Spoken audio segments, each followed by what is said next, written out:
Mapagpalang araw po sa inyong lahat. Welcome to DJ Sean Stories. Turn on your notification bell, like and subscribe para sa crime stories araw-araw.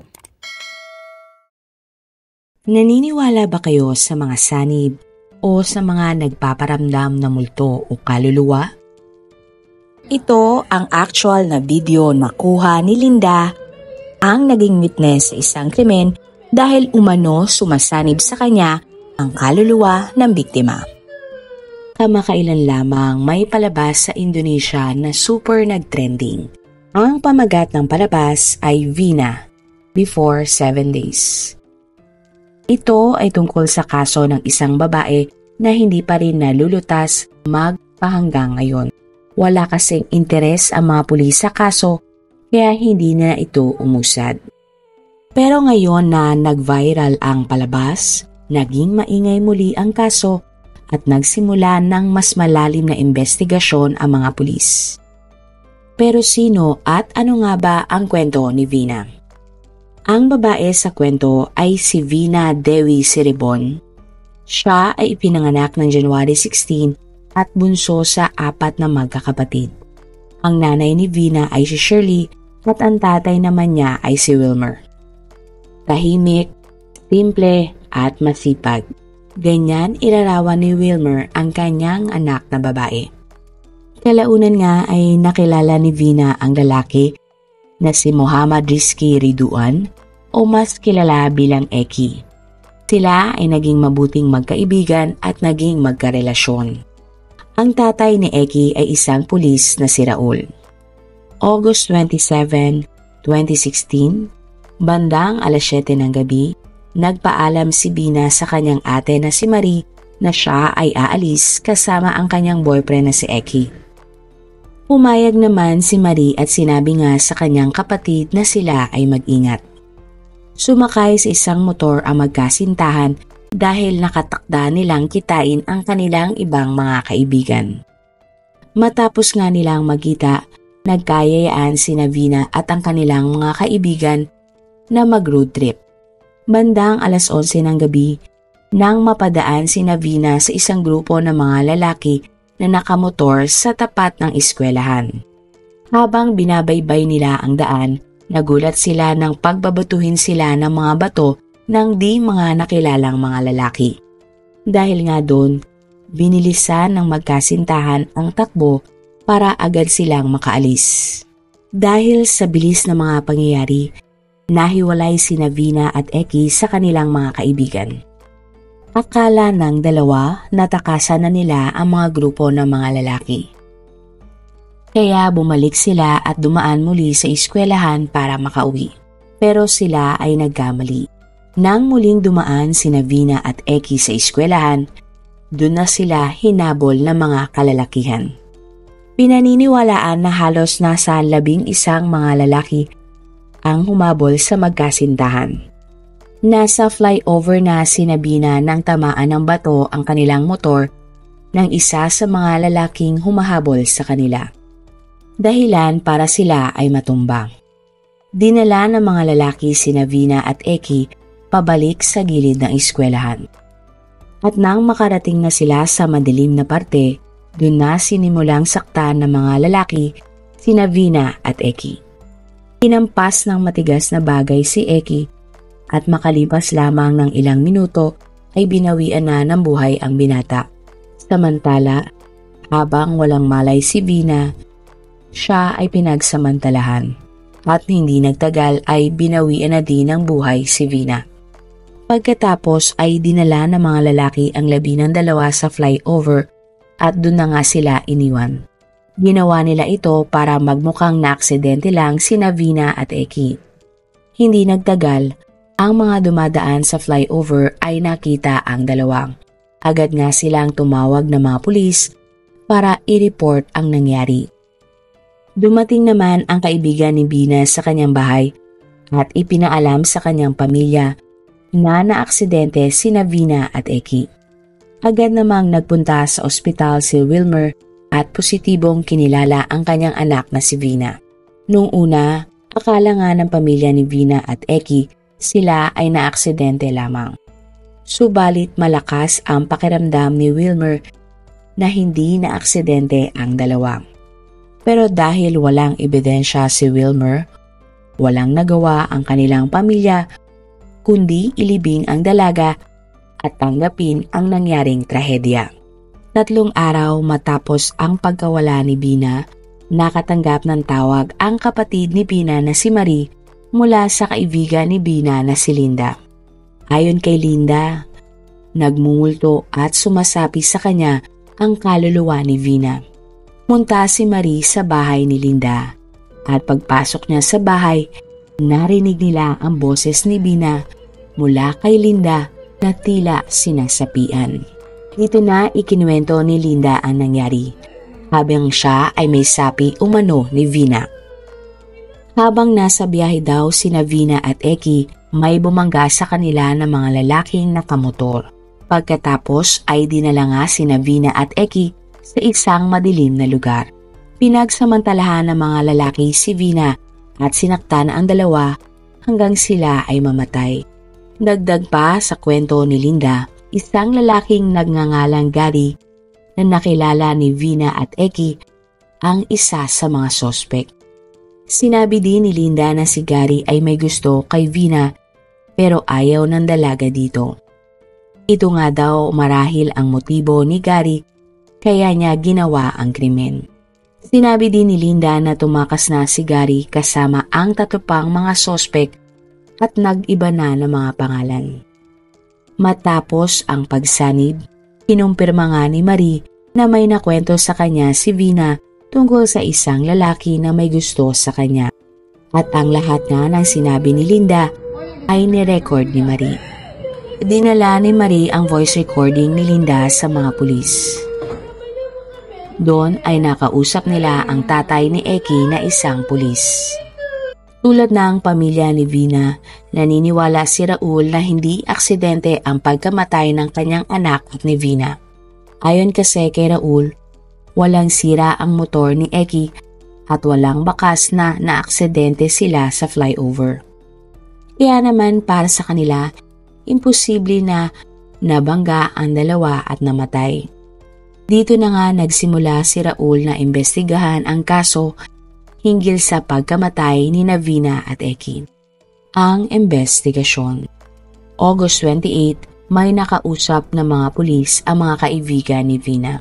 Sinabi ng mga ito na bago ang krimen, sila ay hinabol ng isang grupo ng mga kalalakihan. At ng August 31, natunto ng mga pulis ang headquarter ng grupo. 8 sa 11 na mga lalaki ang naaresto ng mga pulis. Sila ay may edad na 20 years old hanggang 27 years old. At sinasabi nga na isa sa mga sospek ay minor de edad pa na si Carl. Noong una ay hindi nila inamin ang krimen. Pero matapos ang ilang oras na pagtatanong, umamin na ang mga sospek sa mga pulis sa kanilang ginawa kina Vina at Eki. Sinabi nila na may 3 pa silang mga kasabwat at ang 3 mga sospek na ito ay sina Danny, Gary at Andy. Pero sila ay nakatakas na. Matapos makalap ang lahat ng ebidensya at confession mula sa mga sospek, napagtagpi-tagpi ng mga pulis ang buong nangyari. Nang gabi ng krimen, nag-iinuman ang 11 mga sospek. Napag-alaman ng mga pulis na ang isa sa mga nakatakas na si Andy ay miyembro ng Moonrocker, isang grupo ng mga motorbike gang. May nakaaway umano si Andy na miyembro ng isa pang gang na XTC.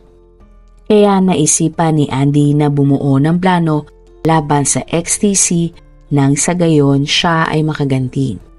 At nung gabi ng August 27, nakasuot pala si Vina ng jacket na may nakalagay sa likod na XTC. Pero ang totoong miyembro ng XTC ay si Eki.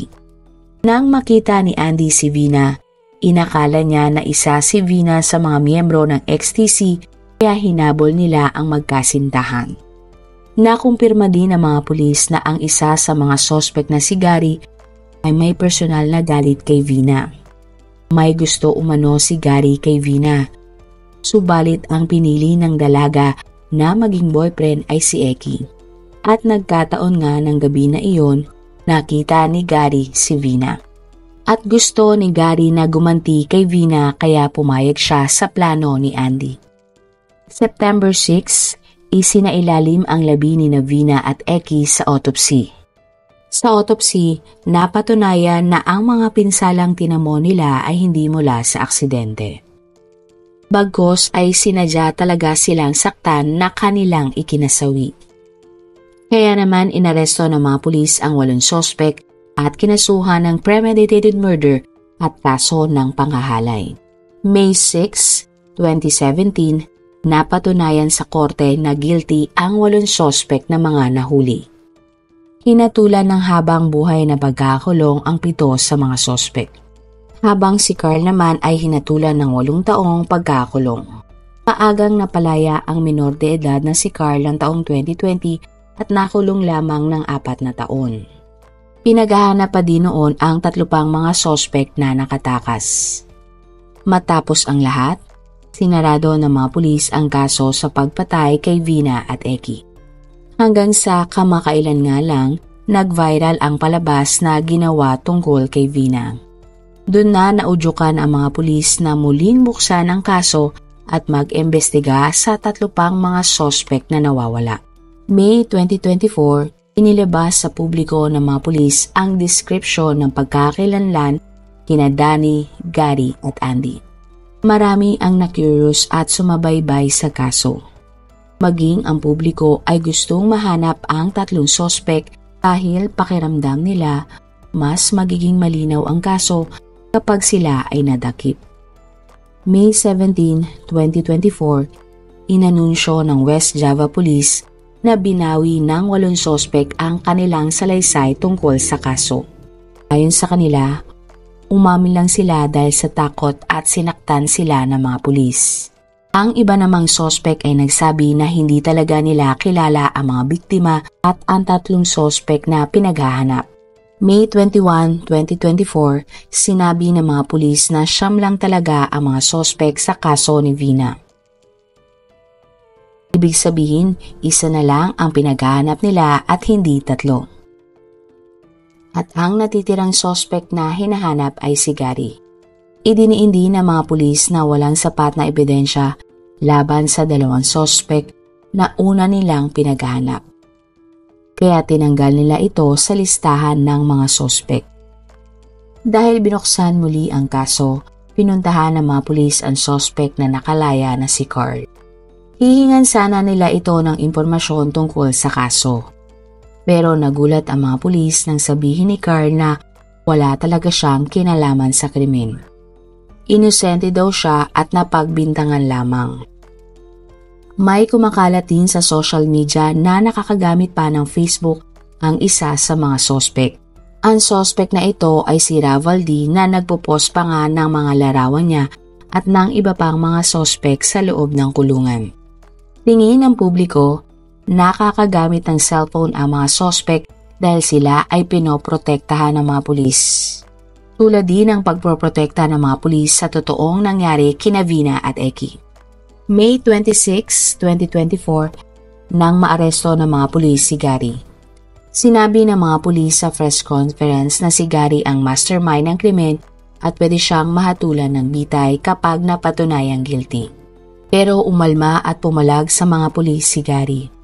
Sinabi niya na wala siyang pinapatay na tao at siya ay inosente. Sinisiraan lang daw umano si Gary ng mga pulis. Ayon kay Gary, hindi niya kilala si Vina at hindi niya pinagsamantalahan ang dalaga.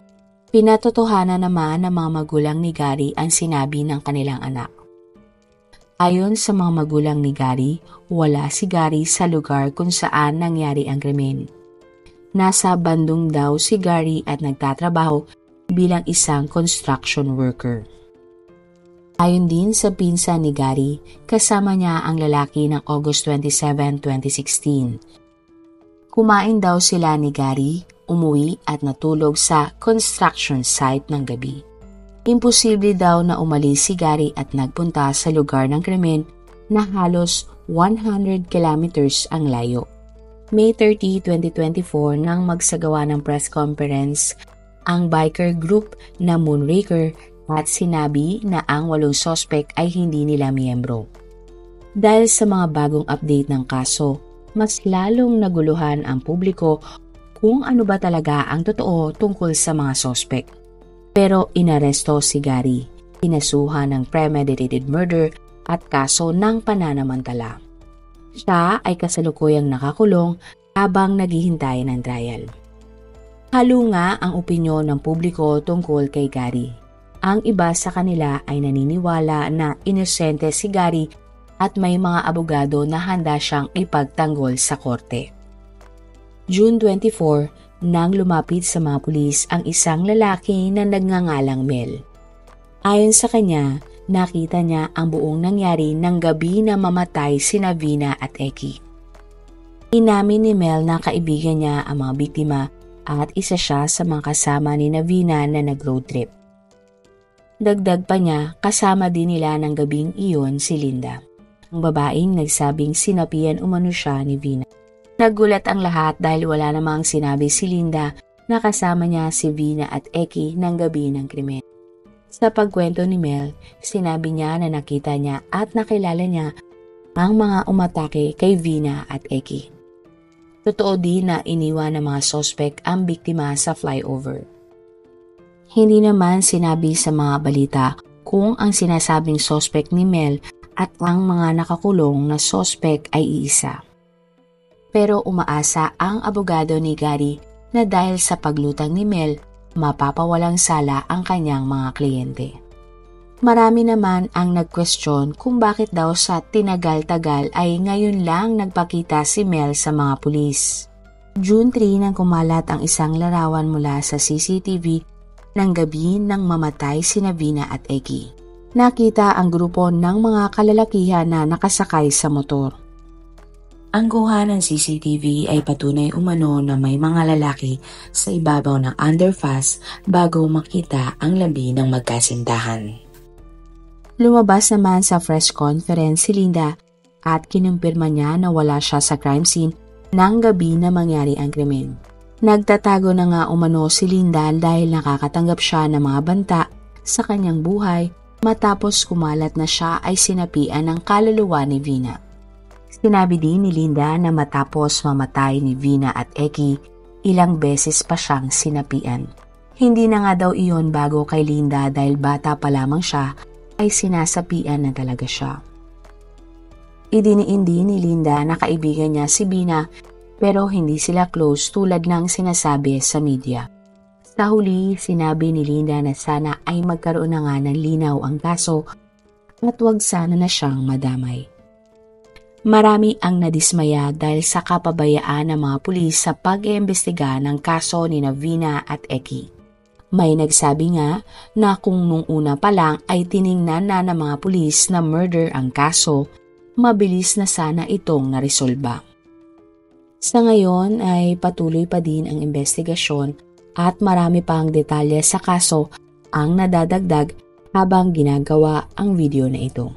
Kung kayo po ang tatanungin, nagmumulto at sumasanib kaya talaga si Vina kay Linda? Sino kaya sa mga sospek ang nagsasabi ng totoo? At sino sa kanila ang inosente? Sa bansa katulad ng Amerika ay tinatanggap nila ang mga testimonya ng ilang mga paranormal expert para malutas ang kaso. Sa katunayan, hindi ito ang unang beses na may nalutas na kaso dahil sumapi ang biktima sa isa niyang kaibigan.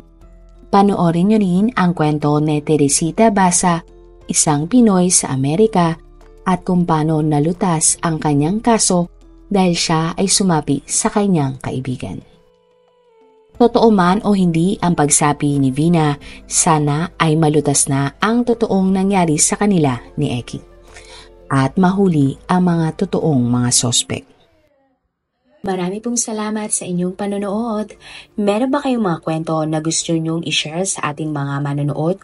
O kung may personal po kayong kwento na gusto nyong i-feature sa ating channel, i-comment down below nyo lang ang inyong mga suggestions.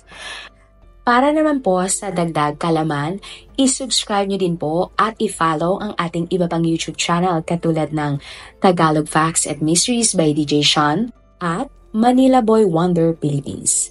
Marami pong salamat sa pagsuporta nyo sa aming mga channel. God bless everyone!